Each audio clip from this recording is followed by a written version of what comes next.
Today, we are really excited to welcome Dr. Laura Baehr to the podcast. She is a very special guest. She is a yoga teacher, Pilates teacher, physical therapist, and PhD candidate in health and rehabilitation sciences.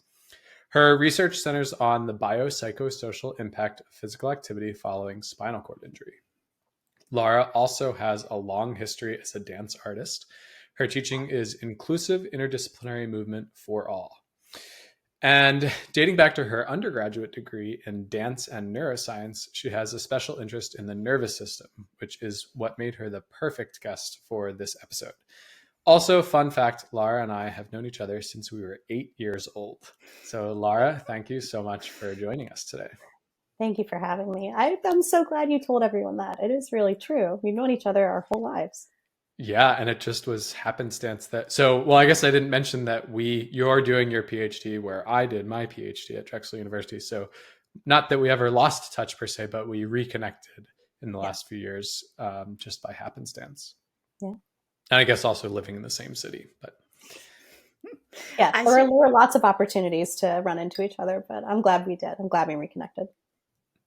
I love that tidbit. And thank you for saying that, Travis. And I just feel so lucky that I got to meet Laura through you and that you went out of your way to introduce me to her and connect me to I Laura. will take credit for that matchmaking. Yeah, it's awesome. Because Laura has been a guest in your teacher, a guest teacher in your online class library. Exactly. She's great yoga and movement classes in the library, and also kind of evolved into little mini workshops and yoga teacher training, like 20-minute little minis for my geeky audience on my website who really loves learning from you, Laura. And so people have been really excited to have you on the website, but now they'll be so excited to hear from you in a longer form on this podcast episode today. So thank you so much for saying yes to joining us. And our main focus today is the nervous system. And like Travis mentioned, we know that's something that you've specialized in your research. You have a special interest in it. And so we knew that you'd be the perfect person to invite on. But we were just in general, we know the nervous system is a huge topic. And of course, we can't thoroughly cover it in the course of a single podcast episode, but there are some good foundational and relevant information for yoga, movement, and fitness teachers and practitioners to kind of get a handle on and understand. So we were hoping you could share some of that information today. And then we also wanted to take a dive into kind of what seems like a hot topic to us in the yoga movement and also the therapeutic worlds, which is something called polyvagal theory, which if our listeners are not familiar with that, we'll introduce that to you thoroughly in a moment after we've set out some foundations of the nervous system first. But we want to take a nice scientific look at polyvagal theory. So that's kind of the aim of our focus today. Laura, could you start us off by maybe just laying out just some foundations about maybe the nervous system structure and function so that our listeners have kind of like a foundation to work with as we move forward in this chat? Yeah, absolutely. I love the way you framed that too, because one of my favorite things in the entire world is to take something that seems really scary to understand, like the nervous system, and make it really simple. Because just explain it like I'm 5. But you know what? I will give you more than that, honestly, Travis, because I think people actually can understand this information way more than they think they can, and we have it in us, literally, like this is part of how we are as people. And so that knowledge and that confidence you can build through the information is just amazing, especially in movement spaces. All that being said, I absolutely can take you through some basics. So I think what I like to do most of the time is just start by explaining that we have a central nervous system and a peripheral nervous system, which I think a lot of folks don't necessarily know about that. So the central nervous system is literally your brain and your spinal cord. And your spinal cord runs from your brain down basically in the middle of your body through the center of your vertebrae. And then the peripheral nervous system is all of the nerves that are offshoots of the brain and the spinal cord. And the way I think about it in terms of like an analogy would be an orchestra. And you'll probably hear me talk about this a few different times, where the brain is almost like a conductor And so when the conductor is not there, they're not leading the orchestra, right?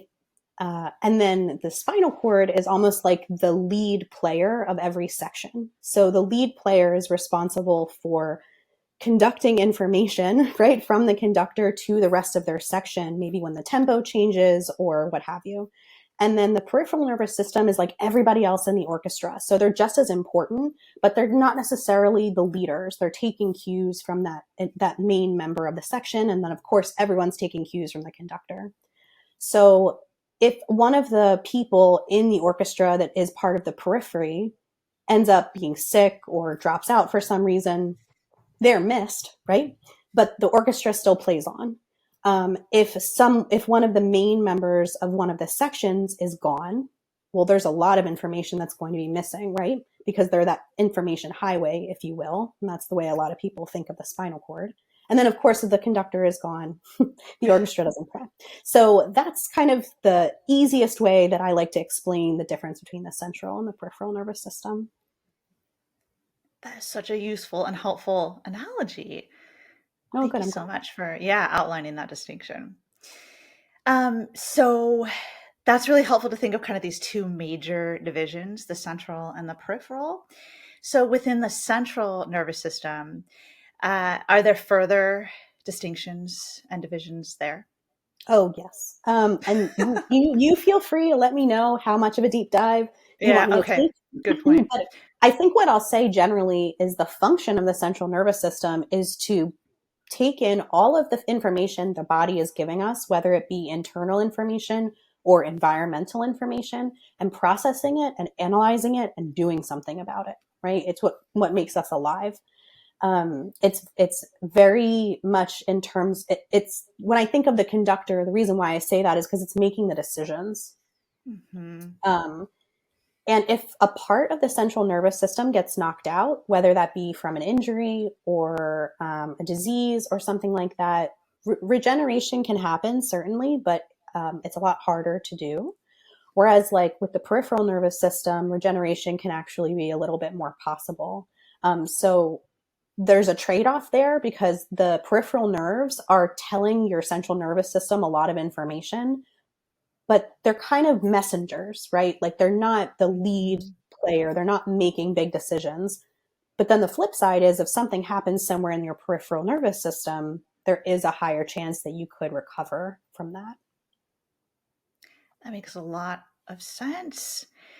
So it sounds like through this orchestra of the central nervous system and the peripheral nervous system, it sounds like information is both traveling in to be processed, and then commands and regulatory behaviors being sent out to the periphery. So it's kind of like a two-way street. Mm-hmm. And you may have heard or read things like afferent, which is coming in, versus efferent or efferent, which is going out.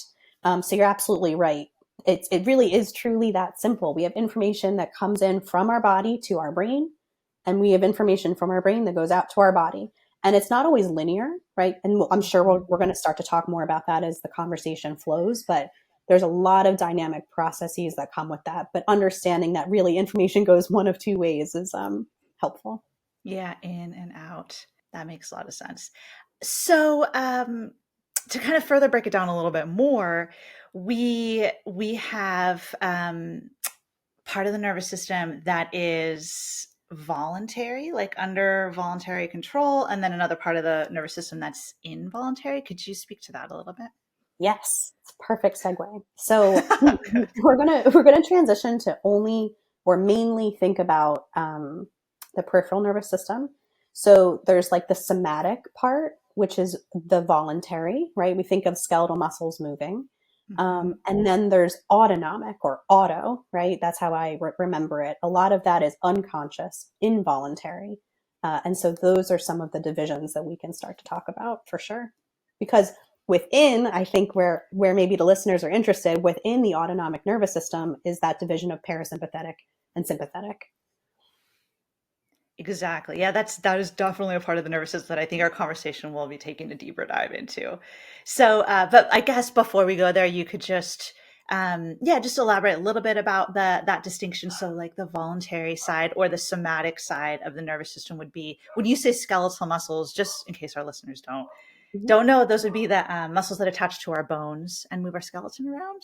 You got it. Yep. And so Yeah. those are under voluntary control. Yeah. And we certainly, mm, you're going to hear me kind of go back and forth because I'm trying to break it down, but there's also complexities to it. So as much as we do have voluntary control over our muscles, we also do have things like reflexes. So if you've ever been to the doctor and they, hit a mallet on your knee, and your knee kicks out, that's considered involuntary. So there are those basic reflexes in our bodies as well. But when I think of the somatic nervous system, I'm thinking about the brain telling that peripheral nervous system, I want you to lift your arm.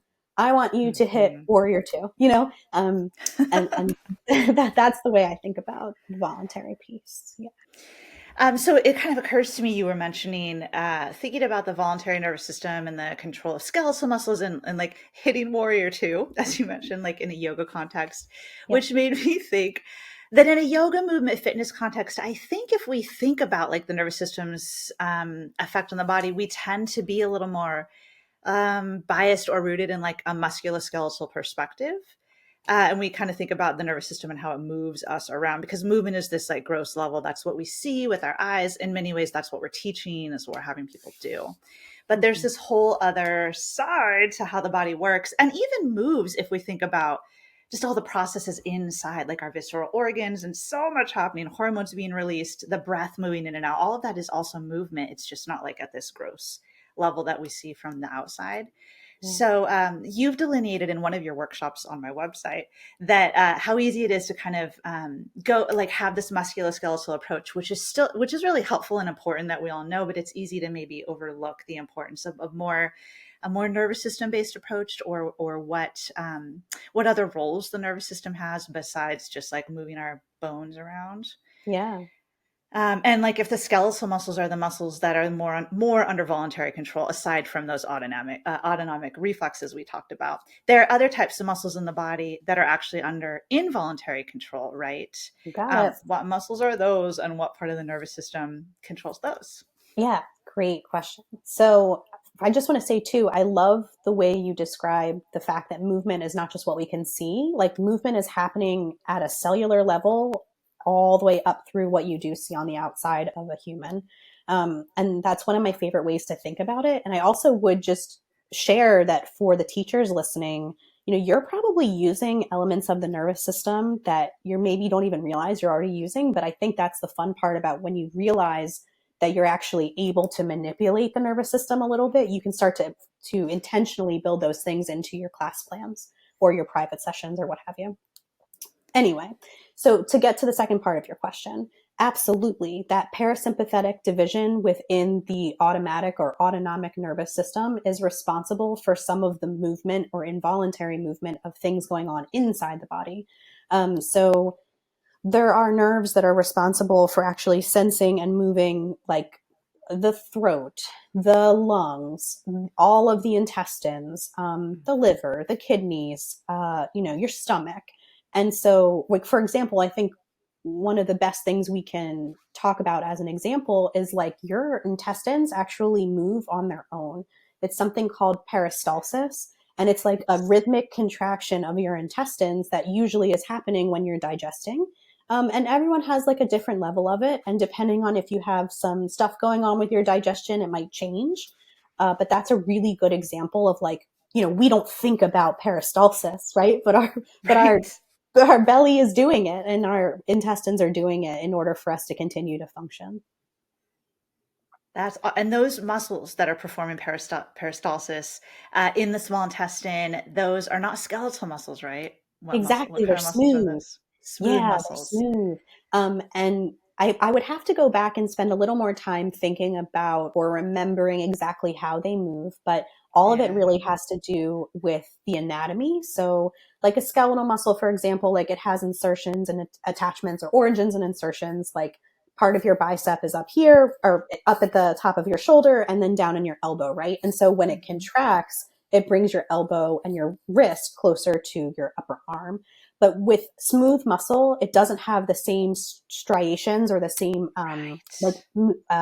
direction of the fibers. And so because of that, it's just going to do different movements. But I'm not a great expert in exactly the anatomy of the smooth muscle, but it is definitely different than skeletal muscle.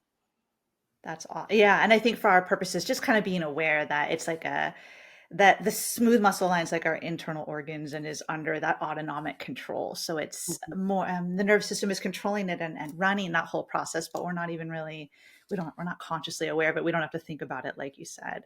And the heart is another example of that. Yep. So go ahead.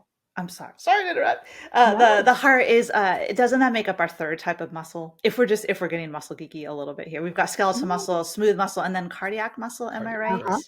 Is in the heart, which is another. Yeah, your heart is a muscle. I mean, there's so much involved in those tissue that, even though they're different and they have different purposes, they are all muscle, which is really cool. So yes, here you do have cardiac muscle, and and maybe, I don't know if we're going to talk about this later or not, but I'll bring it up right now that, your heart beats on its own, right? And so we don't necessarily think about our heart beating. But the other piece is that to a certain extent, we don't have conscious control over the variation in our heartbeat. A little bit of that is actually part of that parasympathetic nervous system, where there's something called the sinoatrial node, which basically hangs out at the top of your heart. And it's, a lot of people think of it as your pacemaker, like your natural pacemaker of the heart. So it helps to slow the heart rate down and keep it at that, what people consider to be average of like 60 to 80 beats per minute. And some research has shown that if you take the SA node away, your heart rate in humans, but also in other mammals and invertebrates, like shoots up, right? So there's that piece, but heart rate is actually a little bit complicated too, because we can, to a certain extent, control the heart rate a little bit from the outside through things like breathing. But yes, absolutely, that is part of the involuntary system to a certain extent. That totally makes sense. And I'm glad you're going a little deeper into the heart because, I have a feeling it's going to come up a little bit more in our conversation. But since you brought up that the parasympathetic nervous system can have an influence on heart rate, could you maybe elaborate for us a little bit now on that distinction between sympathetic and parasympathetic nervous system, those two divisions within the autonomic nervous system? Yeah. So remember, when you're thinking in that umbrella of autonomic, the idea is that it is unconscious, right? Involuntary. So parasympathetic versus sympathetic are basically on either side of the room in terms of what they do to different physiological processes in our body. The best way that I describe this, which maybe you've heard before, is what happens when you're running from a monster. Okay. So just imagine that there's a bear, a monster, or whatever. What does your body do? Your body wants to get away from that threat, that danger, as quickly as possible. That is your sympathetic nervous system. Some people will call it fight or flight. So let's just say that we're flying because we want to be with the monster, right? Your heart rate is going to increase because your body needs more blood in order to run, get away. Your pupils are going to dilate. They're going to get real big so that you can see everything around you. You're not necessarily going to be digesting your food because that's not top priority, right? Because you're not going to be able to eat food if you get eaten. So your body's not going to be digesting all those things. Your breath rate comes up, right? Because you're trying to make sure that you're running away, have enough oxygen to get through your lungs, but also the oxygen and the blood are paired so that you need more oxygen to fuel your blood, etc. So that's fight or flight. Maybe you can hear my voice. It makes me feel like that, really nervous. Okay. And then parasympathetic, some people will say rest and digest. And so what happens then, you found a cave, you ran away from the monster is no longer a threat, and you can finally relax. So your pupils start to shrink back up because you don't need to see everything so clearly. Your body starts to allow itself to digest its food because you're not under any persistent or acute threat in that moment. Your heart rate slows, your breath rate slows, and it's kind of that feeling of like you're on your way to Sleepy Town. So those are the very black and white explanations of the sympathetic and parasympathetic nervous systems. But I will say that I don't think it's that easy to say that it's one versus the other. And that's all I'll say in this moment. Yeah, I tend to hear those two talked about as though they're like completely binary or in an on-off relationship. Like you're either in fight or flight or you're in rest or digest. But and I think you talked about this in your workshop on my website, Laura, but just that it's like it's not so much like a light switch that's either on or off, but they're a little more. Is it correct to say that these two sides of the autonomic nervous system are both active and in this kind of dynamic relationship to one another? I completely agree with that. I think that's the best way you could say it. So instead of that It- light switch, it's like a dimmer, just Mhm. constantly on a spectrum. And sometimes one is working a little more than the other, but they're always working. They're communicating. They're not foes, they're friends. It reminds me of the energy systems from a physiological standpoint so there are three energy systems. You could simplify it maybe to aerobic and anaerobic, but people think like, oh, it's either this or that and one's on and one's off. Right. And it's like, no, they're actually, yeah, one's dominating in a shorter event or a longer event, a higher or a lower intensity, but they're feeding off of each other. It's not just, like you said, it's not one's on and off. It's like the ones maybe working in the background while the other one's being most utilized. Yeah. And so, and then they kind of swap. And you know what? I will say too, just while we're having this conversation, because I absolutely agree with you, people love to categorize and bucket information, just It like anaerobic helps. and aerobic, because we're human, because the world is Right. tough and we're trying to learn things. I think people like genuinely have good intentions when they try to categorize information. And sometimes Mhm. information does need to be categorized, right? Like, I am looking at a keyboard or like I am looking at a screen, like objective information. Okay. But when you're talking about these complex physiological systems, I actually just feel like it really does us a disservice as humans to try to reduce all of these Mhm. amazing dynamic processes down to just these black and white understanding. And when you're a practitioner or a teacher, and you don't necessarily have a science background, I don't think anyone would have the expectation that you have to understand all of the complex physiology. But I think the breakdown there is, if you're not sure of exactly what the info is, then why are we perpetuating these stories about the black and white? If, like you don't need to know the complex interaction, but then you also don't need to be carrying around this story about the black and white, because you're just taking that information to other people who are then believing you. And then the cycle continues, right? So just making more space for the gray area in terms of these conversations is just helpful, I think. Absolutely. I think that's such a huge point to emphasize. Always appreciating that nuance and gray area. And I also love how you do point out that there can be value in simplifying or categorize. Like, I mean, sometimes it's a helpful tool for learning. Things can just be just too tough to grasp otherwise. But maybe as long as we always keep that container, keeping that within the container of understanding, there's like a much bigger picture. And we're just using these tools to help us conceptualize and understand better, but it's not the full story. Absolutely. Which that kind of prompts me to want to shift our conversation into maybe taking a look at polyvagal theory. But Mm-hmm. just a quick question before we go there. I was wondering, because I think this is relevant for talking about polyvagal theory.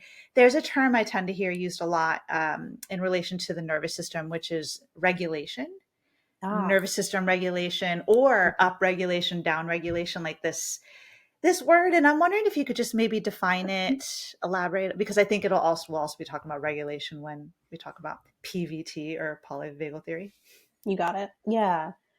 Ooh, that's a great question. There's a lot of different directions we could go, but I think what I'll start by saying is regulation, when you just take it as a word, means like coming back to some level of balance. So from a Mhm. scientific space, you might think of the word homeostasis. And I think all of us at some point in our science careers, even if it ended at like fourth grade beakers, probably heard about like homeostasis, right? Um, and so that balance of complex physiological systems. When it comes to nervous system regulation, I think it's just that. It's being able to internalize information from the body and the environment, no matter what it is, and eventually being able to get back to a place of balance. So and that's really hard. It's tricky to define what balance is, because down to the most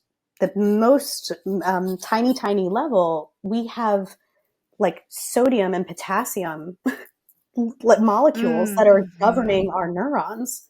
So homeostasis sometimes can literally be about like ions and you know, and some people, depending on what they have physiologically going on with them, that could literally be some of the root of what is happening. You know, I think, again, I don't want to go too much into a deep dive on this, but going back to the heart, when people have congestive heart failure, for example, it's usually an imbalance of sodium and potassium, and the chemical firing in that action potential that relates to the heart is just not in balance. And so you're not getting that regular rhythm, you're not getting that output, and that's when the heart starts to fail, which is why then sometimes you see people get things like pacemakers. So it's taking an electrical signal from an external source and placing it into the body to support, right? So even though it seems like, oh, it's the heart, it's the, you know, it's the cardiovascular system. Yeah, well, that's also your nervous system. So that's part of regulation. Regulation can also be, I think, you know, in the context of what a lot of people think about, of that balance of fight or flight versus rest and digest, which again, I think we're kind of debunking here. Like, that regulation is dynamic. It's not stasis. Nothing is ever just going to stay the same all the time, right? The only constant is change. Literally, that's probably the best way to think about regulation. You want change. You want your body to adapt to change. And that's kind of how you're constantly able to manage all the complexities of what's going on with your body. And so I guess the follow-up to that is, does the body do a good job with that? And or does the body sometimes need help with that from the standpoint of, these movement practices that are either calming or upregulating or downregulating, right? Like, we do those to assist with the body's natural responses from a homeostasis standpoint. Yeah, it's a really great point that you bring up. So I'm going to answer it in two parts. The first is, I think there's a lot of misinformation out there that somehow our bodies are not as intelligent or complex or capable to regulate as they truly are. Like, think about just all these conversations we are having right now today. You know, maybe some folks who are listening have never thought about the role of ions in their body.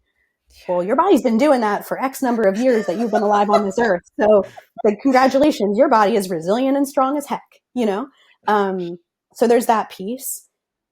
And the second piece is, I think one of the reasons why I'm such a movement nerd, I think maybe we're all movement nerds, is because we do know that there's this amazing value that we have control over to support our health and to support that regulation through movement. So absolutely.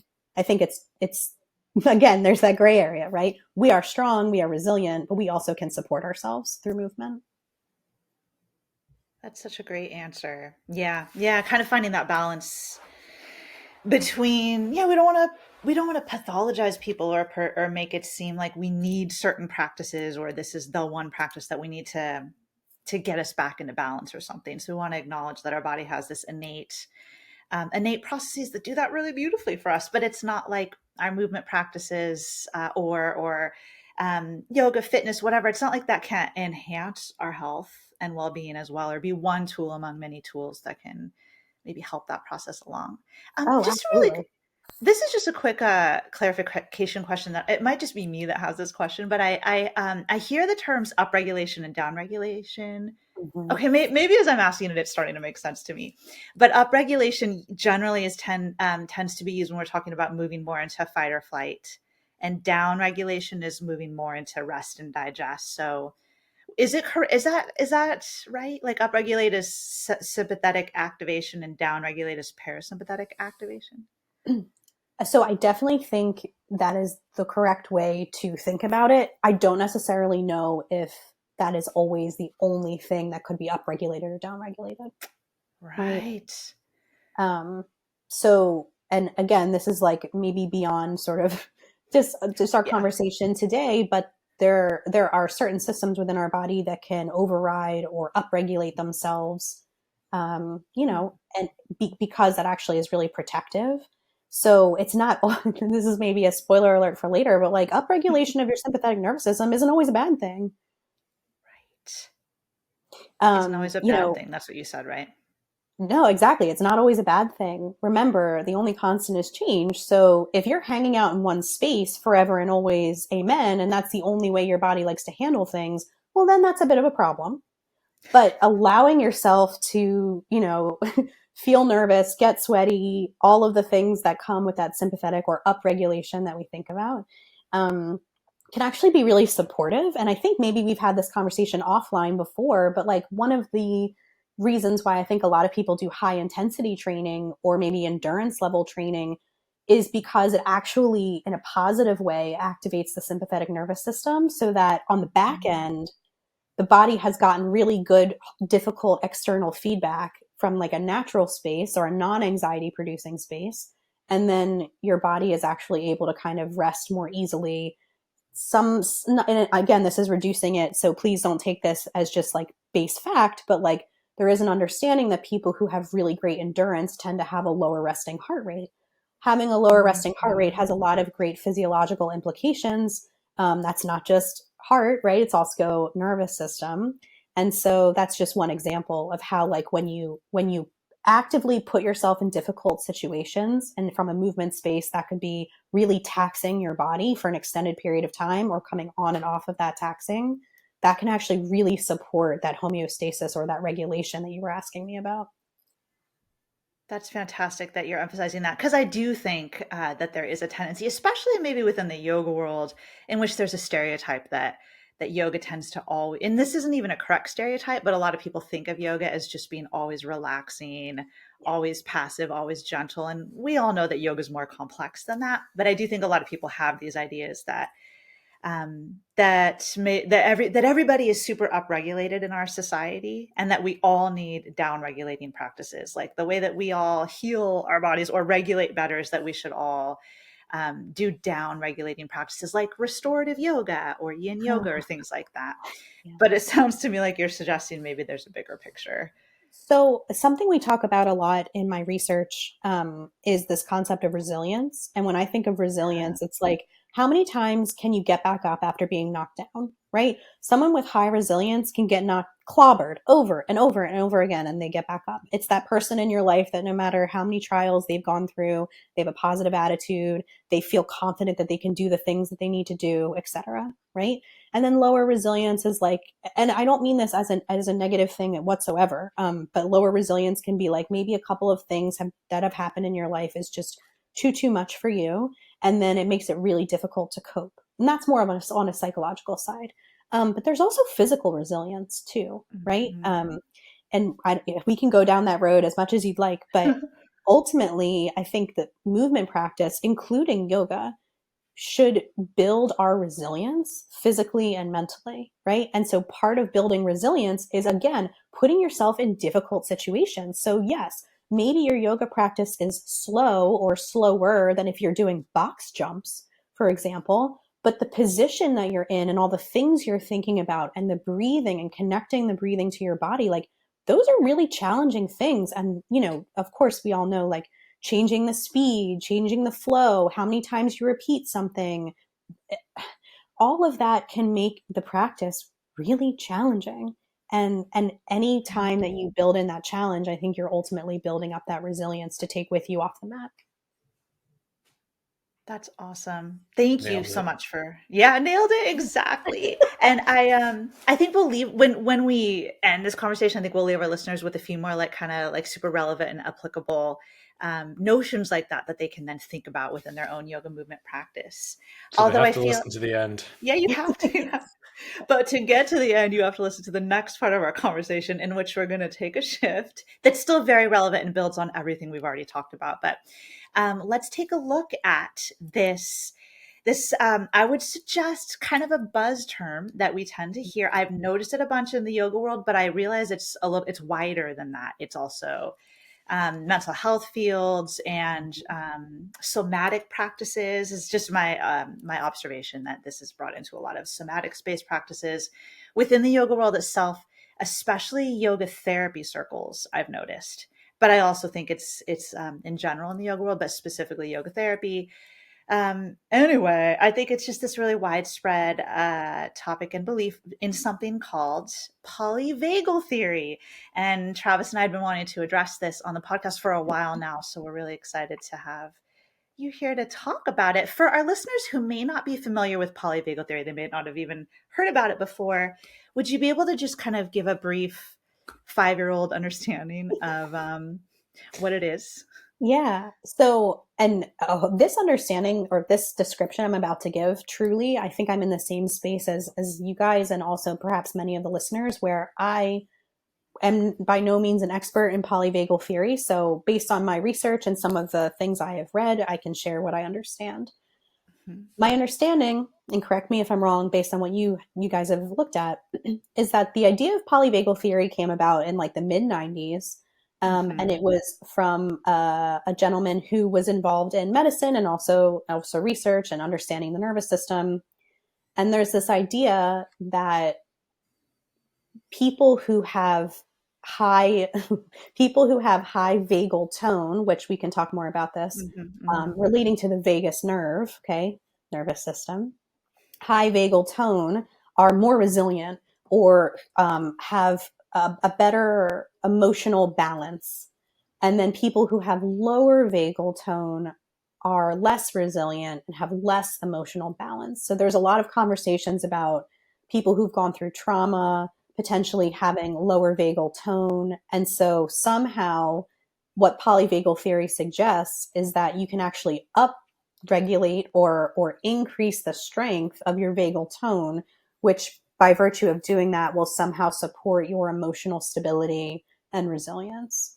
So that's one part of it. I think another interesting part that I found in my reading is that the gentleman who suggested polyvagal theory said that the rest and digest component of our body and of our physiology is like more evolved than the fight or flight. Yeah. And so the idea is that people who can't activate or can't get at that parasympathetic side or that rest and digest side of their body are stuck somehow in this like sympathetic fight or flight land.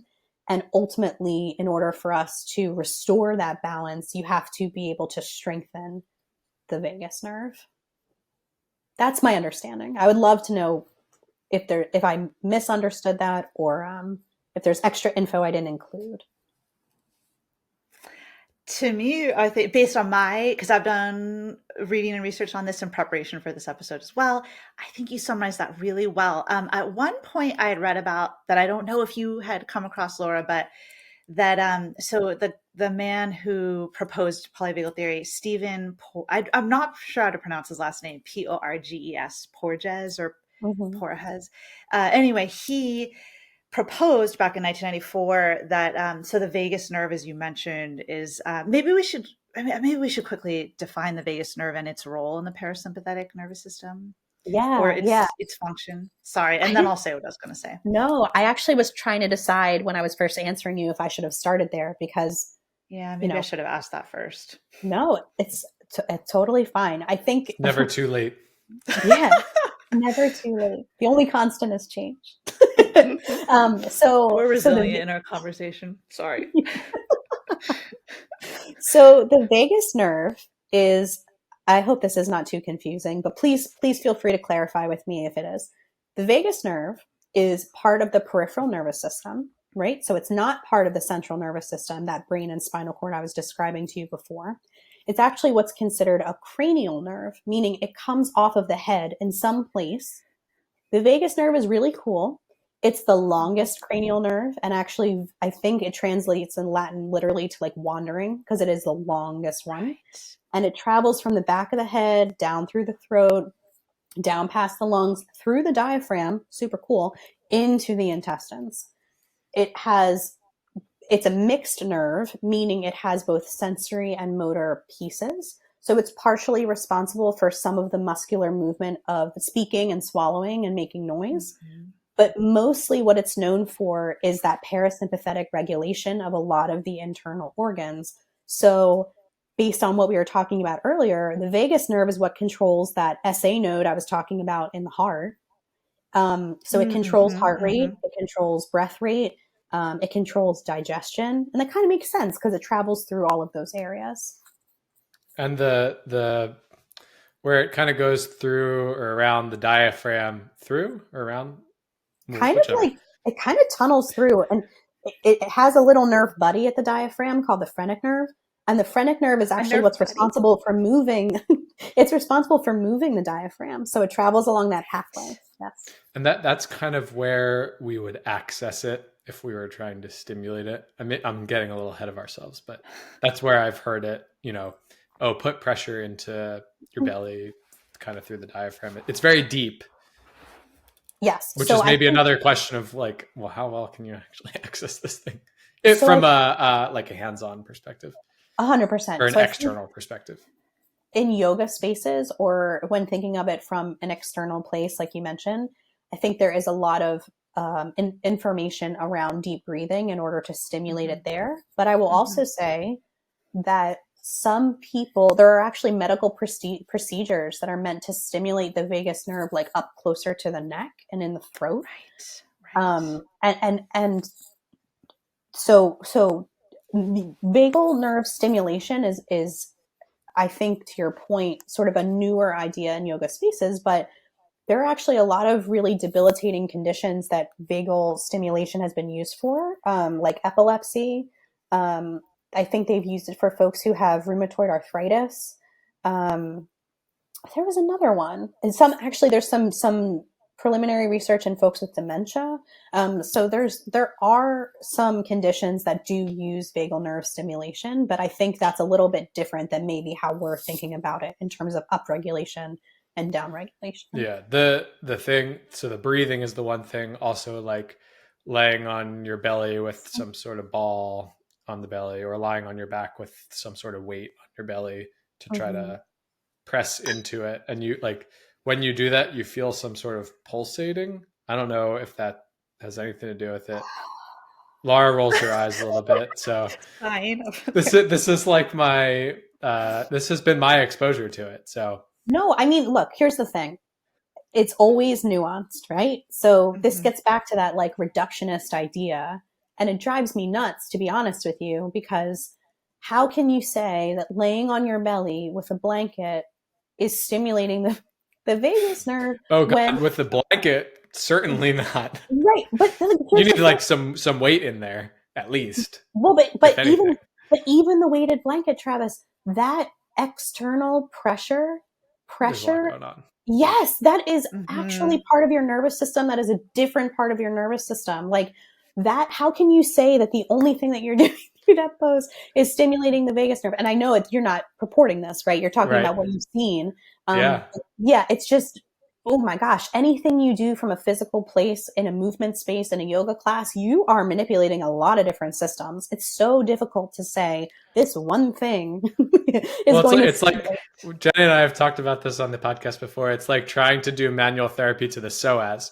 It's like, I'm sorry to tell you, psoas is so deep in there. Like Oh, maybe you're pushing on it indirectly by pushing on other stuff, but you're doing a lot of other stuff. You're accessing way more superficial tissues more effectively or likely yeah. than something that deep. Mhm. I'm really glad you brought that up too, because I know you guys have spent a ton of time talking about like, do we store emotions in these Mm. muscles? And oh my Mhm. gosh, that's another thing relating to polyvagal theory. This idea that Yes. somehow, I don't know when you want me to get to the punchline of all of this or what I really think about it, but somehow that like your emotions are stored in a peripheral cranial nerve, and that you upregulating a single nerve that has right is somehow going to completely get rid of all of the trauma you've experienced, or it's going to change your heart in such a way that you are so resilient. Like these are true things that people say, and their people make a lot of money on training people to do polyvagal manipulation. And the part that really I think upsets me the most, and maybe this is my like science and therapist hat, is a lot of times people who are seeking these kinds of treatment really have gone through stuff, and they are dealing with a lot of really difficult mental and physical symptoms, and a lot of times like reducing their experiences to some sort of like, it's just this one little tool and you pay $199 a month and we're going to make everything better, like that just feels a little predatory to me. So I think that's the part that really bothers me, is that the folks who are seeking this out actually probably really need a lot more support than what this reductionist model could really give them. Thank you so much for saying that and going to your punchline. You're welcome to say your punchline whenever you want and as many times as you like. I may have derailed things. So Jenni, if you want to get back on your train of thought wherever it was 5 minutes ago. Not at all. This is perfect. And Travis, I'm actually glad that you have brought up this notion of quote stimulating the vagus nerve kind of manually or mechanically, because that's a different way of accessing the vagus nerve than I had been familiar with or familiar with people talking about. Yeah. I feel like I had gotten more of the impression that people discuss it in a more like systemic sense, like that deep breathing. And that actually maybe has more plausibility. Shifts you, deep breathing would shift you more into parasympathetic side, and then that would quote activate the vagus nerve, because the vagus nerve does play such a big role in the parasympathetic nervous system, like things like that, like more global, I guess, like affecting the body and the nervous system as a whole. But I guess people can't. I mean, people talk about, I just love the connection Laura made to emotions in tissue in the body, and we totally had a whole podcast episode on, do you store emotions in your hips? And I guess I'll just say, because you brought it up and now I'm talking about it. We got a lot of great feedback and a lot of enthusiastic support for that, but we also got a lot of criticism. Well, yeah, a significant amount of criticism that came across my radar, and it was mostly from people who I felt like they seemed really rooted in polyvagal theory and some of these ideas in yoga therapy that are out, because this, our podcast is in the yoga world quite a bit, so it's people more from this side of things. But people who I think had,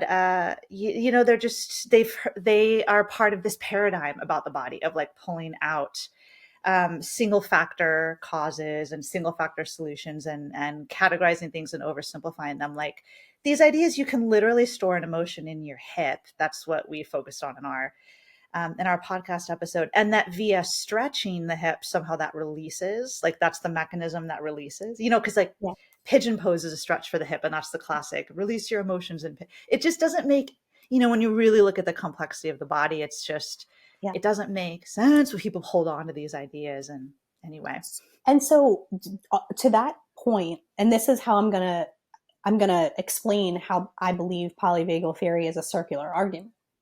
Yes. You're talking about a peripheral nerve in the autonomic nervous system, right? We took all that time in the beginning of the show talking about what it means to be unconscious or involuntary. You're taking an involuntary peripheral nerve, which has no legitimate central nervous system role, right?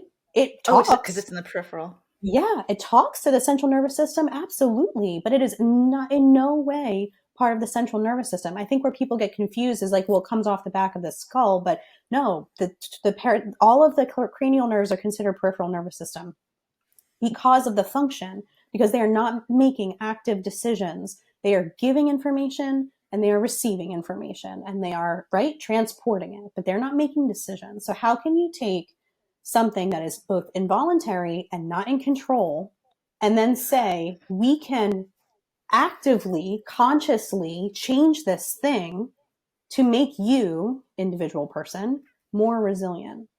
It's backwards. Wow. You can't actively control an involuntary nerve. And then the other thing for me is tone, vagal tone. What is that?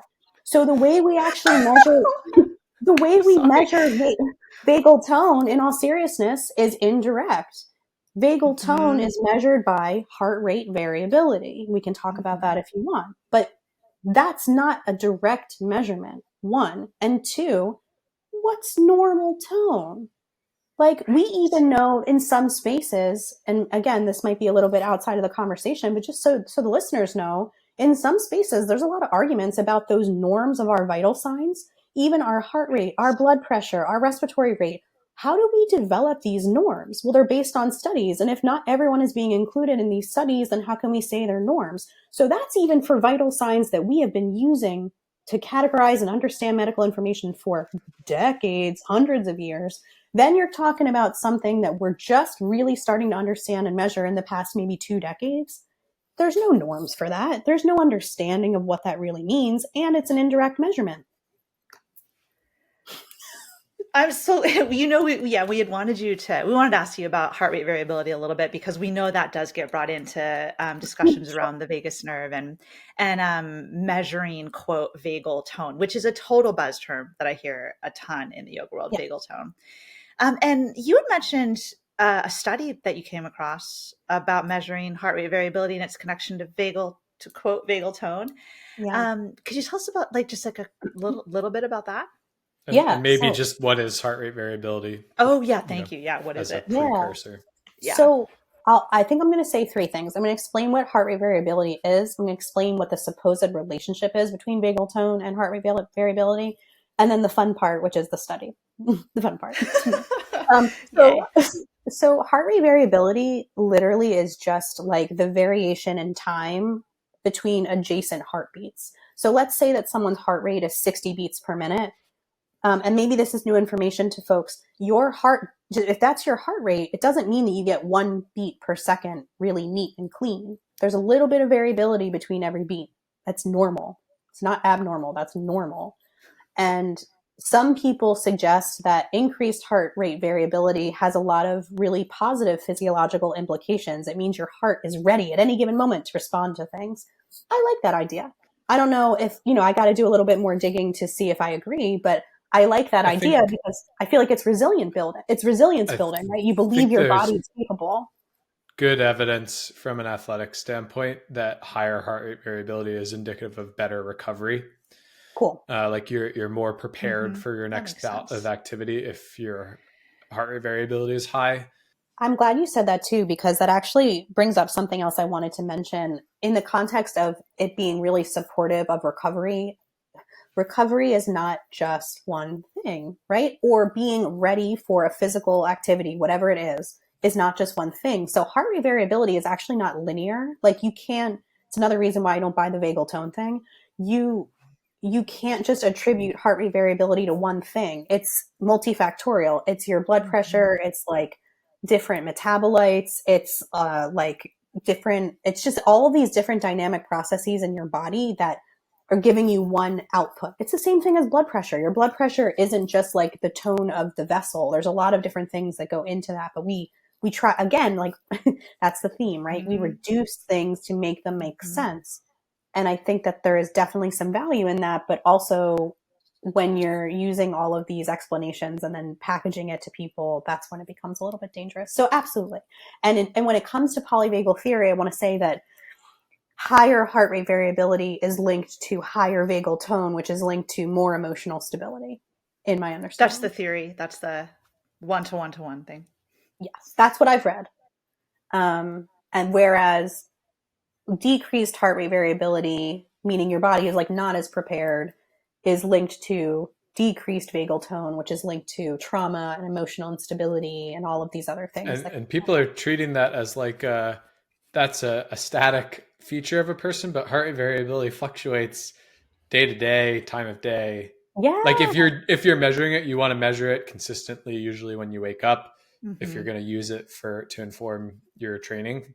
But like you're describing, it's like this is like a feature of a person that sort of uh, describes them more than just in that moment, and that's not Yeah, like really so the case. Absolutely. So a perfect example, Travis, would be like, gas exchange. Gas exchange and the metabolites I was talking about, like that all has to do with heart rate variability. If you train at a higher altitude, your heart rate variability is going to inevitably be different than someone who trains at a lower altitude. And I think that's part of the reason that people do that is because you're pushing your heart to have a more dynamic response and your lungs in that higher elevation training environment, so that when you come back down again, your endurance is amazing. I mean, like that's part of it, right? So that's a great example where like it's not just a personal thing, it's an environmental thing.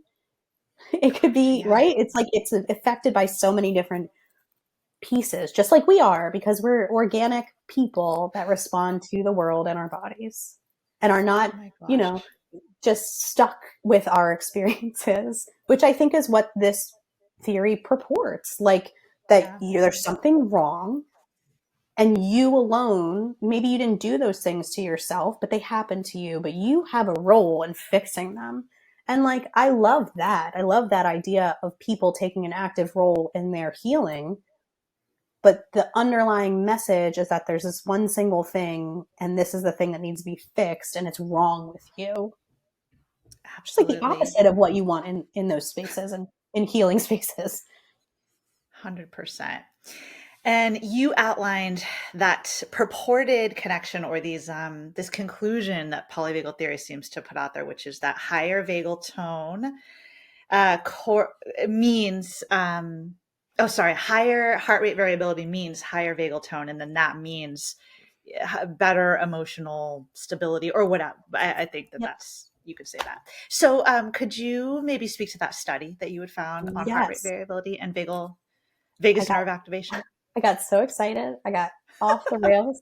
Yes, I can. That's okay. That's why we're here. That's right. So I told you a little bit ago that the way we measure vagal tone is indirect because we're measuring it through heart rate variability. Well, there's a lot of reasons for that. It's invasive in order to measure vagal tone, you're measuring from a nerve. There's a lot of issues with that. So what do we do when we can't do something in humans? We start in an animal model. That's very much the way science works, right? And so I found a study that was released like 2021, so not so long ago. And it was actually doing a direct measurement of vagal tone in rodents and comparing it to heart rate variability. And the punchline of the study was there was no correlation between heart rate variability and vagal tone. Now, of course, there may be people who would say, well, that's in rodents, that's not in people. Right. Again, if what you're telling me is there's this physiological mechanism for why this thing happens and it's not being proven in another mammal, yes, it's a rodent, but it's a mammal, right? Same kind of animal that we are. There's something going on there, right? Because you told me it's not about the central nervous system. You told me it's about this peripheral nerve. So it doesn't matter that their little brain is different than my big brain. It should be about the peripheral nervous system, and you're not seeing it. So I think the reason why there's people, in science spaces that are doing this is because polyvagal theory is prolific enough that there are people who are dedicating their time, energy, and funding to prove it wrong, because it's just, there's a lot of issues with it. It's a lot of conflation of psychology with physiology that I think is really problematic. My goodness. Yeah. And now that you speak to just like the element of psychology, not now, I mean, you've been talking about that this whole time, but it leads me to a question to ask you, Laura, which is that at least the way I see polyvagal theory brought into yoga spaces, not so, I mean, I know it's also brought into like mental health professional spaces. And there are people I know who are licensed mental health professionals who do work with polyvagal theory. And then there are people who are non-licensed medical professionals who claim to be like polyvagal coaches and things like that, but they haven't actually been through training and licensing to be mental health professionals. But all that aside, in the yoga world, it tends to be brought in, kind of like I said, more in that yoga therapy side of things, and spaces in the yoga world where I would suggest that there is a crossing of lines where yoga is being treated as like a trauma therapy, like a therapy for healing trauma. Mm-hmm. And polyvagal theory is totally brought into that, and other things as well, emotions stored in your hips, in your fascia, in your tissues, things like that. And trauma needs to be released in the form of those emotions. Do you feel that yoga teachers who are not licensed mental health professionals, do you think it's within their scope to be presenting concepts and bringing strategies into their yoga teaching that are about directly improving mental health and healing trauma in a direct manner like that? That is a great question. I mean, my short answer is no. I don't think that it's within the scope of practice of a movement instructor who does not otherwise have that mental health training to be providing mental health support in that way. Now, that being said, I understand, before people get mad at me, I understand that there is a lot of gray area, because I myself straddle worlds where I'm not a mental health therapist, but I am a physical therapist. And I also am a movement instructor in community spaces. And so it's hard sometimes because I can see a lot of the overlap, because the bottom line is movement does heal in a lot of ways. But it's the way we talk about movement healing us that I think is the problem.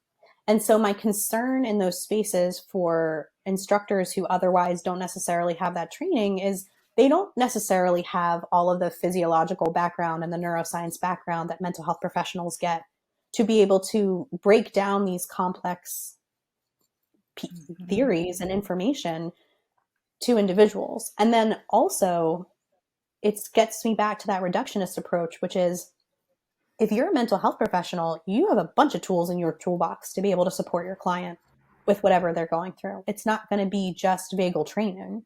Whereas what I've seen in some yoga spaces is like, that is the answer. Right. Again, it's nuance, right? Like, I think it's totally appropriate if you had a client ask you about it to explain what you know and give them some resources. I think it's totally okay to discuss the idea, but to actively use what you believe to be a training strategy to support mental health in a community movement space, yeah, I think it's crossing a line. So it's crossing a line, and it's using something that might not even be right. Yeah. What Yes, is absolutely. it? And maybe we've danced around this, but what are the things that yoga teachers or yoga therapists are doing, or is it more what they're saying with what they're doing? Well, you gave a great example earlier, the ball and the weighted The blanket. ball, yeah. Is it so? Like, is that so? I've experienced that. Are there other interventions that we haven't mentioned? Maybe it's just the breathing. To be honest with you, I don't know like what the training package looks like. I don't, because I'm pretty sure from all the websites I went on, you got to pay a lot of money to be able to have access to those materials. Hmm. So I haven't really been able to see like the nuts and bolts of what it really looks like to deliver vagal training. But what I will say, like I'm looking over here at this little quote that I pulled up because it's from one of these websites and it really irked me. If you are a client, if you are a client is living with an overwhelmed nervous system, the vagus nerve is likely weak. We have something for that.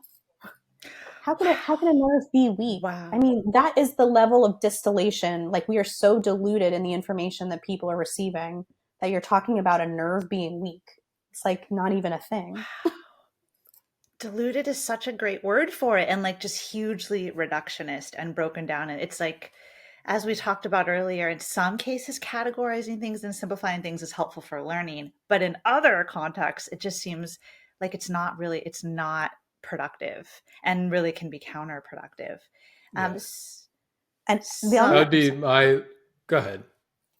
I just wanted to add too, and I can't speak for certain on this, but what I will say is in a lot of spaces who use this language that says there's something wrong with you, you can fix it, oftentimes the therapy model requires an intervention from the teacher. And that intervention from the teacher is necessary as part of the training, which I understand the value of that. But I will say, again, as a physical therapist, my goal always when I'm working with someone is that they don't need to work with me anymore. Because you want to develop that resilience and autonomy and confidence in the person in front of you that they say, you know what, I don't need to come here. I'm going to go. I have all the tools. I have all the things I need to do, and I feel better. In these spaces, when you are relying on another practitioner to have to go back to X number of times per month, per week, whatever. And I'm guaranteeing you, because I looked at some of the prices, it's very expensive. That's why I use that word predatory. It just feels very predatory. And I'm sure that there are plenty of people out there that are using themes and concepts around this idea that are helping people. And that's another thing I just want to add is like, I'm very pragmatic. So like, if something helps somebody, even if I think it's a placebo effect, I'm like, okay, if that helped you, if you're going to tell me that watching a YouTube video helped you and you feel less pain, okay. You know, I'm not here to make you change that feeling, right? I'm here to support you in the way that I can. So like, I'm sure that there's plenty of people out there who are making meaningful changes. It's just like, are we doing it from a sound, grounded place? Or is it like fear mongering and reductionist? That's my concern. Yeah. And that was my question too. Like, is there anything that you can take away from this theory that may be not true or may be limited, but has some practical applications that are beneficial? Yeah. I think the idea, the framework of people being able to dynamically respond to their emotional world is awesome. Mm-hmm. I would love for every human being to feel that is something that they could do. And I think that that's where, Jenni, you had mentioned earlier on that idea of like, we lived in an upregulated society. And so downregulation is the way to go, and yoga is amazing and mindfulness is amazing. And it's like, okay, let's just start at the beginning. What does that mean? We live in an upregulated society.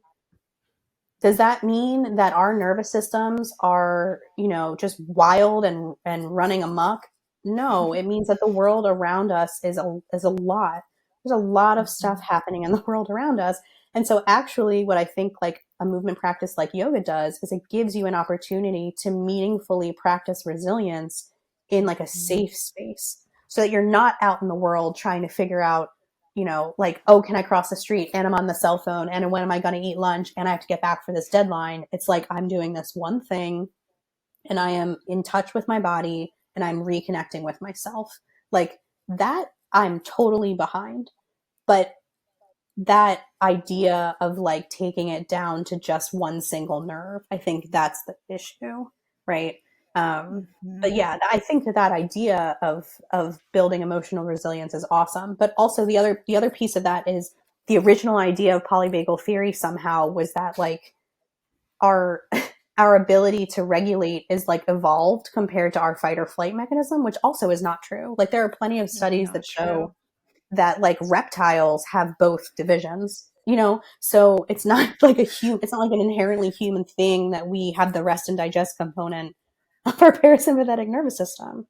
Anyway, so I told you a good thing, and then I told you another thing I don't agree with. Sorry. Thank you for pointing that out, though, about the theory within polyvagal theory that certain responses are new in evolution and unique to human, because that's a bunch of bunk. And if you actually look into it, it's totally a myth, and it's based on this thing we won't get into. We don't have time, but it's called the triune brain theory, or the triune brain, and that's a myth, but it's still super pervasive, and I see it influencing a bunch of talk that I see in the yoga world, unfortunately. Polyvagal theory guy missed that day in high school biology class. Exactly.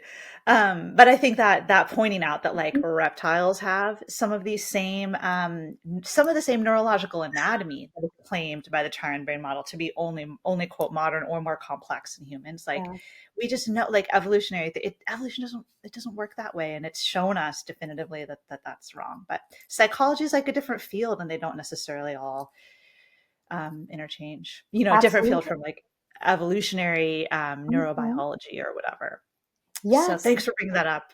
Major conflation of multiple areas of expertise, and I totally agree with that. And the other thing is, in listening to you, Jenni, I was just thinking about poly, and I wanted to bring up the fact that the reason why it's called polyvagal, based on the evolution comment, is that there's like a branch of the vagus nerve that I think is related to the polyvagal theory. And I'm sorry, I don't have more details than that. But again, that's like been debunked, right? Like it's the same thing as me going into a brain and I mean, honestly, like 50 years ago, we were giving people lobotomies because we believed if we got rid of one chunk of their brain that somehow that was going to magically restore their function. Surprise, it didn't. We don't do lobotomies anymore. So like one tiny section of the vagus nerve cannot possibly be responsible for all of the trauma that an individual has endured. Yeah. You know, it can't be the only place that we store, right?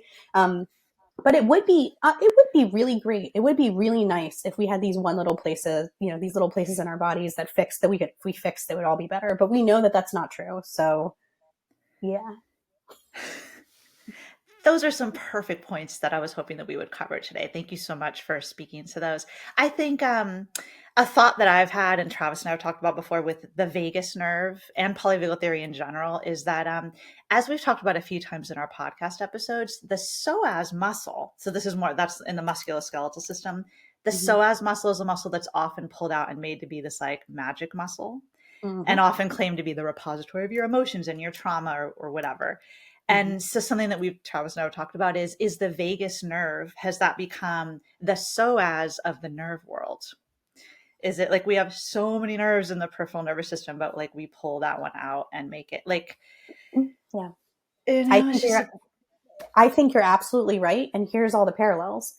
Psoas, biggest muscle, crosses multiple areas. Vagus nerve, longest peripheral nerve, crosses multiple areas. You know, psoas, deeply related to the connection between the upper body and the lower body via the hip. Vagus nerve, connection of the top of, you know, the brain all the way through the body via the entire internal organs. Like, it's all about that anatomical narrative. Like, oh, can we just move beyond this? Like, we know, like, here's something that's for real. You want to talk about vagus nerve and sensory information going back to the brain. There is a definite evidence-based connection between the stuff going on with our digestive system and our brain, right? There is legitimate work being done to understand the complex interaction of things like inflammation,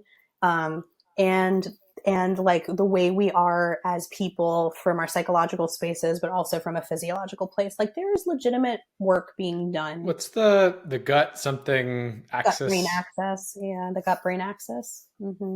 Which sounds like, what? That can't be real, but it's real.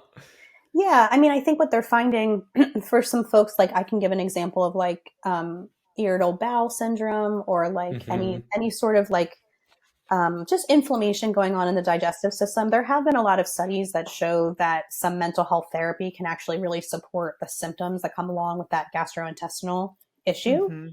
And so like that I buy.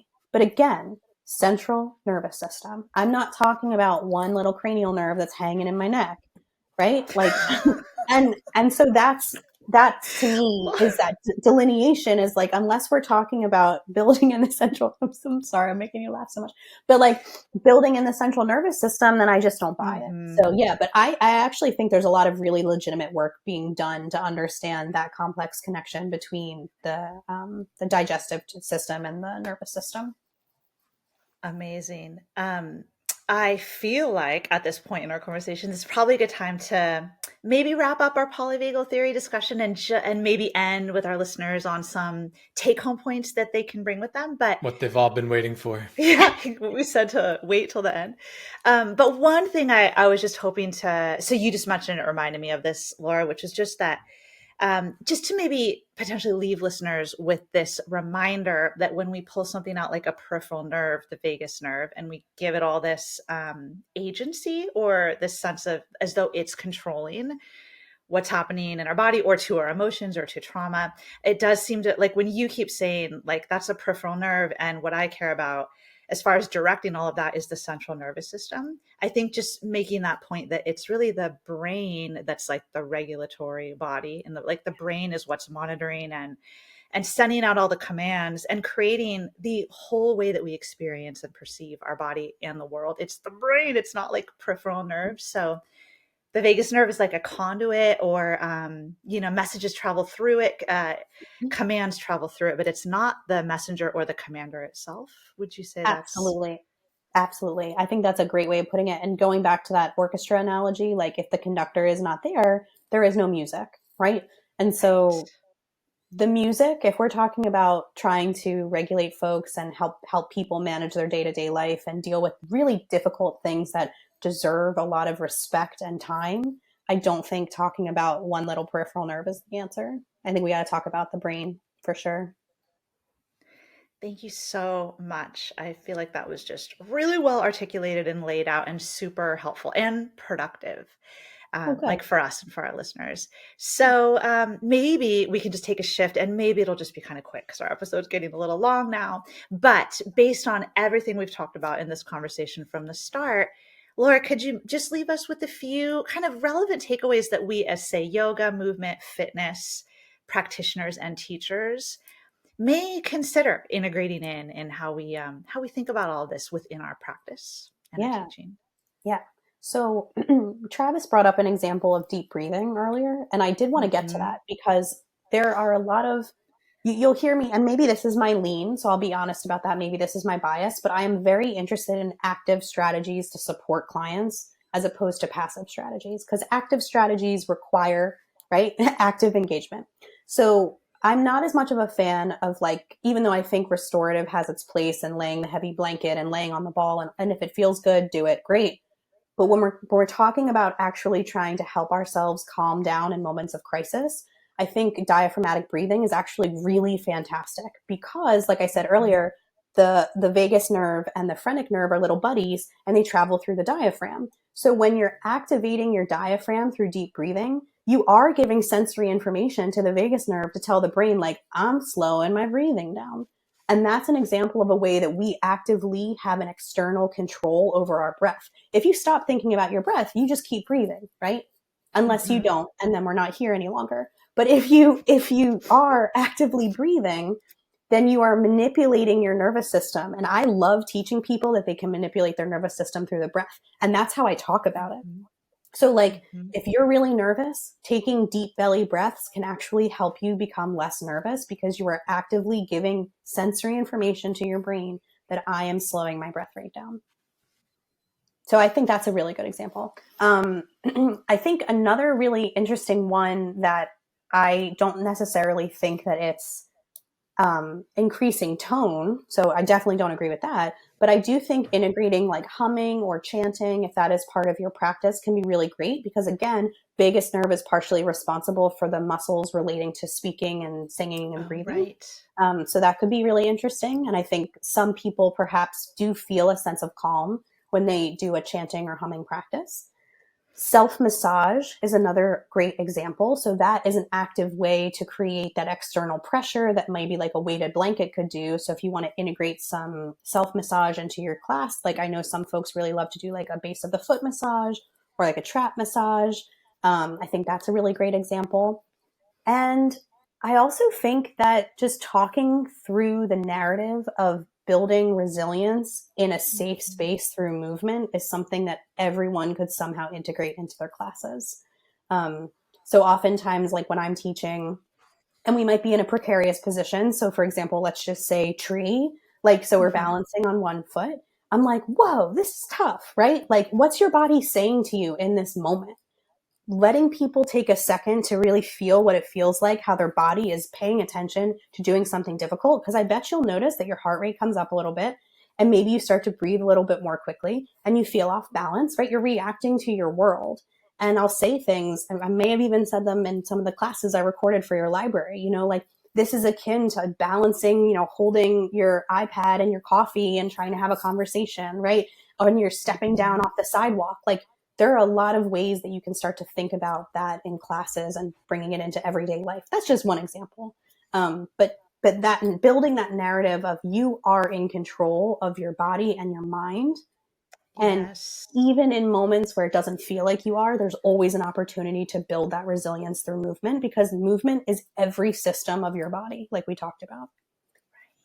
I really like the exploration or inquisitive cue. Like, how are you feeling in this moment, as opposed to, do you feel shaky? This is a threatening position, right?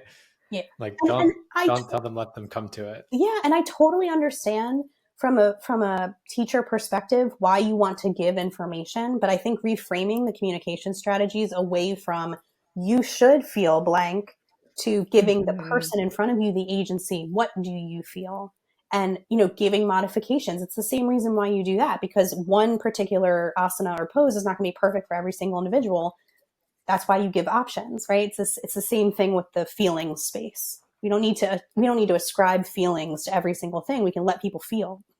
Letting people feel is, to me, that's part of building resilience, is you let people feel, right? We move through things physically, emotionally, and that's how we get on the other side of them. That is fantastic. Thank you so much for sharing that list of just like tangible ways that we might think about in an evidence-based sense, incorporating some of this understanding about the nervous system. The nervous system is hugely complex and could really take years to study to like actually understand some of these complex processes, but we can still take, maybe it's our 5-year-old understandings or just like some of this superficial level, and make it relevant and interesting and important in our yoga movement, fitness, practicing and teaching. We all have nervous systems. They basically run everything about how we experience our bodies in the world. So learning about them can be super beneficial, I feel like. And Laura, you're such a great teacher. Oh, thanks. About that system and about so much else about our bodies and movement. I really feel lucky to have gotten to learn from you, not only in this conversation, but in everything that you've recorded and offered in my library. And I feel that myself and all of our members in that community are really, we're really lucky to have you. Oh, thank you. And thank you for having me. And also this topic, like really diving into, I love having the opportunity to dive into thinking about movement through a nervous system perspective. And so any opportunity I have to do that is awesome. And obviously, any conversation all three of us have is always great. So thank you. Yeah. And just really quickly before we sign off, would you be able to tell our listeners where, if they'd like to learn more from you or just follow you in your work, Oh, where they yeah. can find you? Yeah. And we will put all of this in the show notes as well. So you guys can check the show notes to find the links for Yeah. Laura. So if you have an interest in following me on social media, I have an Instagram page called lab_moves. My website is laurabaehrmoves.com. And if you just Google my name, a lot of my science work and some presentations and blog posts I've written are available publicly. So that's also another opportunity. Perfect. Thank you so much for listening to all that. We'll put all that in the show notes. And I think with all of that said, we're pretty good to wrap this conversation up. Do you think so, Travis? I think so.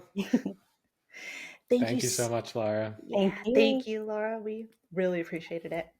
Thank you.